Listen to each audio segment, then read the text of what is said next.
Hello friends, welcome to my channel on YouTube again. Last video में मैंने आपको bill wise detail में customer से पेमेंट रिसीव करना बताया था।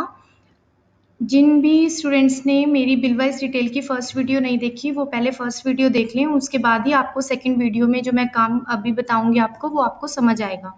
ठीक है, तो यहाँ पे डिस्प्ले में ही मैंने आपको बिल्स रिसीव करना बताया था कि बिल्स की पेमेंट आपको कैसे रिसीव करनी है। तो यहाँ पे हमने चेक किया था स्टेटमेंट ऑफ अकाउंट्स में, आउटस्टैंडिंग में, लेजर पे हम आए थे, सॉरी रिसीवेबल्स पे हम आए थे। और यहाँ पे देखिए जतिन एंड कंपनी का वही सेम जो एंट्रीज मैंने फर्स्ट वीडियो में की हुई है वही सारी एंट्रीज मैंने अभी ओपन की हैं। जतिन एंड कंपनी से हमें एक बिल रिसीव होना था 30 अप्रैल को, हमें एक बिल की पेमेंट रिसीव होनी थी। तो मैंने वो बिल की पेमेंट रिसीव की थी। तो यहाँ से जो मेरा बिल्स रिसीवेबल में है जतिन एंड कंपनी का जो 30 अप्रैल को बिल पेंडिंग था, बिल की जो पेमेंट रिसीव होनी थी वो यहाँ से क्लियर हो गई है। ठीक है, अब यहाँ पे जतिन एंड कंपनी का एक बिल और पेंडिंग है जिसकी पेमेंट मुझे 10th ऑफ मई को रिसीव होनी है। ठीक है, अब मैं आपको यहाँ पे 10th ऑफ मई की ये पेमेंट रिसीव करके बताती हूँ। उसके लिए आपको क्या करना है, पहले यहाँ पे रिसीवेबल्स में मेरे को 30,000 की जो पेमेंट है ये रिसीव करनी है। तो इसके लिए मैं यहाँ पे F6 में रिसिप्ट वाउचर पे आऊंगी। ठीक है, अकाउंटिंग वाउचर्स पे आपने F6 पे रिसिप्ट वाउचर पे आना है। यहाँ पे आपने 2 में कस्टमर का नेम ले लेते हैं, जतिन एंड कंपनी। अब यहाँ पे हमें जो एंट्री करनी है, जो हमें ये पेमेंट रिसीव हो रही है वो 10th ऑफ मई को होनी है। ठीक है, हो सकता है कि कस्टमर आपको जल्दी भी पेमेंट कर दे। ठीक है, तो आप यहाँ पे जल्दी वाली जो भी डेट को वो पेमेंट आपको कर रहे हैं आप यहाँ पे वो डेट भी ले सकते हैं। ठीक है, जतिन एंड कंपनी में आपने यहाँ पे लिया और यहाँ पे मैंने अमाउंट ली 30,000 रुपीज़, क्योंकि अब जो मुझे पेमेंट रिसीव होना है वो 30,000 रुपीज़ है। ठीक है, for example Jatin and company ने आपको 32,000 रुपीज़ दे दिए।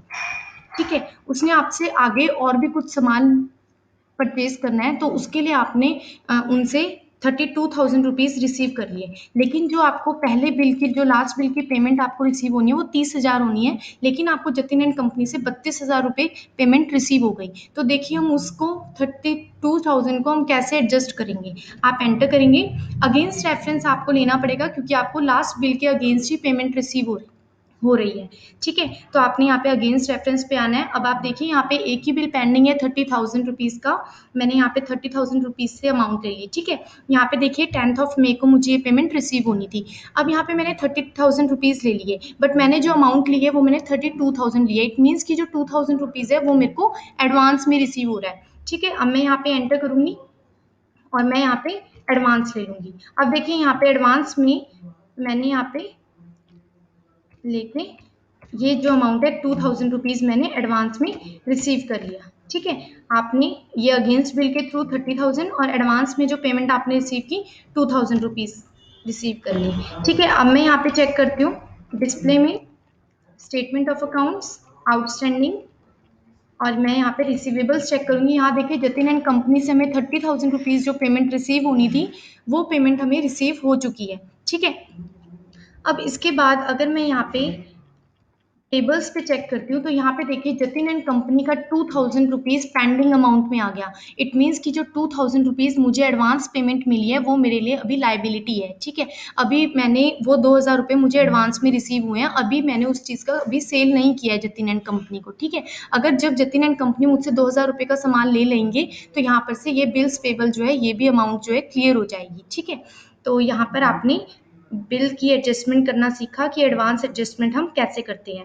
ठीक है, तो अब आपको यहाँ पे एक में कस्टमर है नीरज एंड कंपनी, इस कस्टमर का भी मैंने अमाउंट बनाया था, इसको भी मैंने सेल किया था। तो यहाँ पर इसकी जो ड्यू डेट है वो 5th ऑफ मई है। ठीक है, अगर मैं यहाँ पे एक एक कस्टमर का चेक करना चाहती हूँ, यहाँ पर तो जैसे मेरे को सारे कस्टमर शो हो गए थे बिल्स रिसीवेबल में। ठीक है, अगर मैं चाहती हूँ कि मेरे को सिर्फ एक कस्टमर की डिटेल देखनी है तो उसके लिए आपको क्या करना है, आउटस्टैंडिंग्स पे ही आपको यहाँ पे लेजर्स पे आना होगा। यहाँ पे आपको जिस कस्टमर की डिटेल को चेक करना है आप उस कस्टमर की डिटेल पे एंटर कर देंगे।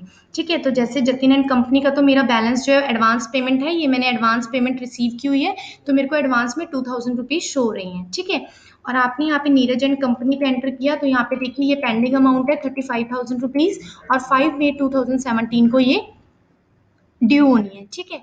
अगर मैं चाहती हूँ कि मैं इस कस्टमर को रिमाइंडर लगा दूँ कि भाई मैं इसको कॉल करके बता दूँ कि 5th ऑफ मई को आपकी ड्यू डेट है, आपने मुझे पेमेंट करनी है, ठीक है। तो अगर मैं यहाँ पे ही नीरज एंड कंपनी की मैंने डिटेल्स की हुई हैं और मैं उसको कोई भी उसका एड्रेस देखना चाहती हूँ, फ़ोन नंबर देखना चाहती हूँ, तो यहाँ पर ही मैं कस्टमर की कॉन्टैक्ट डिटेल्स चेक कर सकती हूँ। उसके लिए देखिए साइड में ऑप्शन होता है कॉन्टैक्ट, ठीक है। यहाँ पे देखिए सिंगल लाइन लगी हुई है, तो मैंने आपको लास्ट वीडियोज़ में बताया था कि जिस भी की के नीचे सिंगल लाइन होती है, वो हमारी ऑल्ट के साथ प्रेस होती है, ठीक है। तो यहाँ पे मैंने ऑल्ट प्रेस किया, तो देखिए मैंने जितनी भी डिटेल नीरज एंड कंपनी में दी थी वो सारी डिटेल्स मेरे पास शो हो रही हैं, ठीक है। अगर आपने यहाँ पे फ़ोन नंबर भी दिया होगा तो आप यहाँ पे कॉल करके यहीं पर ही कस्टमर को रिमाइंडर लगा सकते हैं। उसके बाद अगर आपने यहाँ पे रिसीव कर लिया, ठीक है, आपको 5th ऑफ मई को नीरज एंड कंपनी से 35,000 रुपीज़ रिसीव हो जाते हैं, तो आप क्या करोगे, यहाँ पे साइड में ऑप्शन आ रहा है बिल सेटलमेंट, ठीक है। अगर आपको डायरेक्टली या तो आप एंट्री कैसे करेंगे रिसिप्ट वाउचर में, या तो आपको बैक जाके अकाउंटिंग वाउचर्स पे आना पड़ेगा, या फिर आप क्या कर सकते हैं ऑल्ट प्लस बी, यहाँ पे देखिए बिल सेटलमेंट है, आप यहीं पे ऑल्ट प्रेस कर देंगे तो यहाँ पे अपने आप वाउचर टाइप रिसिप्ट आ जाएगा और वो आपसे वाउचर डेट पूछेगा। तो यहाँ पर उसने जिस डेट को पेमेंट की होगी, ज़रूरी नहीं है कि वो 10th ऑफ मई को ही पेमेंट करे, हो सकता है वो पहले भी करे और हो सकता है वो बाद में भी करे, ठीक है। तो आपने यहाँ पे वाउचर डेट में वो डेट लिख देनी है जब आपको वो पेमेंट रिसीव हो रही है, ठीक है। जैसे मैंने 10th ऑफ मई ही अमाउंट अकाउंट जो डेट है वो लिखी हुई है।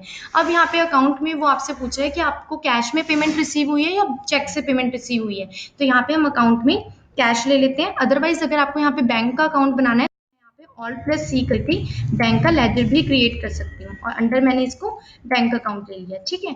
आपने अंडर बैंक अकाउंट लेने के बाद अगर आपने कोई नरेशन लेनी है तो आप नरेशन ले सकते हैं, उसके बाद आप एंटर कर देंगे। अब देखिए यहाँ पे जो है मैंने अमाउंट, ये जो पूरी एंट्री है वो बन गई है और आपने इसको बैंक की जो भी डिटेल्स होंगी, इंस्ट्रूमेंट डेट होगी वो आप ले लेंगे, बैंक की डिटेल्स ब्रांच यहाँ पे आप लेके इसको एक्सेप्ट कर देंगे। अब देखिए यहाँ पे जो नीरज एंड कंपनी की आउटस्टैंडिंग डिटेल्स थी वो सारी क्लियर हो चुकी हैं, क्योंकि नीरज एंड कंपनी से मुझे जितनी पेमेंट रिसीव होनी थी वो मुझे रिसीव हो चुकी है। बट इसमें हम बिल सेटलमेंट तभी कर सकते हैं जब कस्टमर की सिर्फ एक ही बिल की पेमेंट करनी हो। अगर एक ही कस्टमर की काफ़ी सारी पेमेंट्स करनी हो तो हम वहाँ पे बिल सेटलमेंट नहीं कर सकते, ठीक है। उसके लिए आपको रिसिप्ट वाउचर पर ही आना पड़ेगा। अगर हमारे पास सिर्फ एक कस्टमर है और उसकी एक ही पेमेंट हमने रिसीव करनी है तो उसके लिए हम यहाँ पे बिल सेटलमेंट कर सकते हैं। तो ऐसे हम बिल वाइज डिटेल के थ्रू सारे कस्टमर्स एंड सप्लायर्स की डिटेल्स को देख सकते हैं, कस्टमर्स की ड्यू डेट्स को हम चेक कर सकते हैं। Thank you so much for watching this.